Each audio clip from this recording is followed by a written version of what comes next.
Europe's high-speed rail network is about to get bigger, faster and cheaper, under new EU plans. Here's a summary of the article. Faster trains, simpler tickets and support for international trips could be on the agenda for Europe's rail network, under new European Commission proposals revealed on Tuesday. The planned Trans-European Transport Network would see new high-speed rail connections built by 2040, slashing journey times on trips including Budapest to Bucharest, Vigo to Porto and Hamburg to Copenhagen. Core routes on the TEN-T network would have a minimum speed of 160 km per hour for passenger trains and 100 km per hour for freight, the Commission's action plan for boosting long-distance rail said. Today's proposals set European mobility on track for a sustainable future.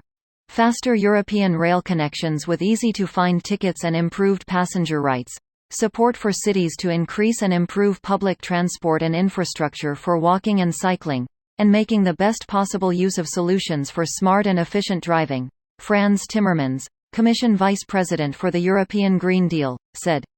In its announcement of the TEN-T network plans, the Commission acknowledged that progress on boosting rail's share of passenger journeys in Europe has been slow to date. This would build on the example of EU member state Germany, which already lowered the VAT on long-distance rail tickets from 19% to 7% last year, the Commission said. As trains cross over into a neighboring country's rail network, their operators pay an access fee to cover the use of the track. This post received a score of 4,900, with an upvote ratio of 97%. Here are the top comments in response to this article. EU-wide ticket system is something what would help a lot. I needed to switch to local train as last part of my journey and it would cost me €50 extra to book, while just buying single ticket for local train at the station cost around €10. European stuff in general is way too uncoordinated and decentralized still. Especially when it comes to infrastructure projects like rail networks. A single set of rules enables scalability. The article talks about boosting the TEN-T rail core network proposals and how to get people to use rail more. COVID has massively put rail operators in jeopardy, so I don't know if half of the stuff they talk about will even be possible considering a lot of train companies are hurting. If the EU is smart, they'll offer investment with conditions that the companies will now be eager to take in order to survive.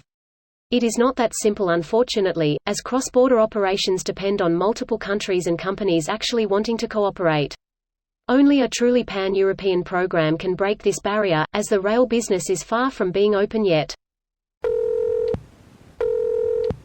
As soon as I saw this post, I already knew the comments were going to be about America and not EU.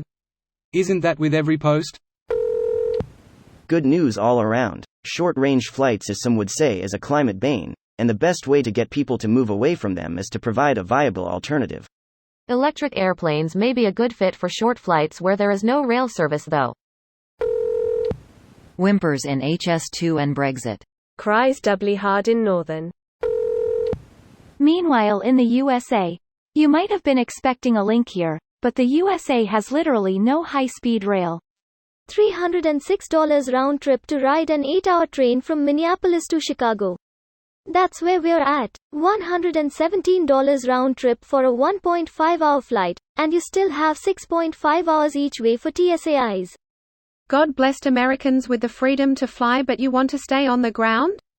Socialist scum, s. It's insane that the US got rid of its rail. You guys were famous for that shit. We are kinda famous for flying too. Man. International high-speed train rides that are affordable and reliable sure sound nice. I hope the Americans have something similar in idea, and that they don't make stupid ideas like one-car lane tunnels. That would be catastrophic. Ripe TTT. Very cool and sustainable.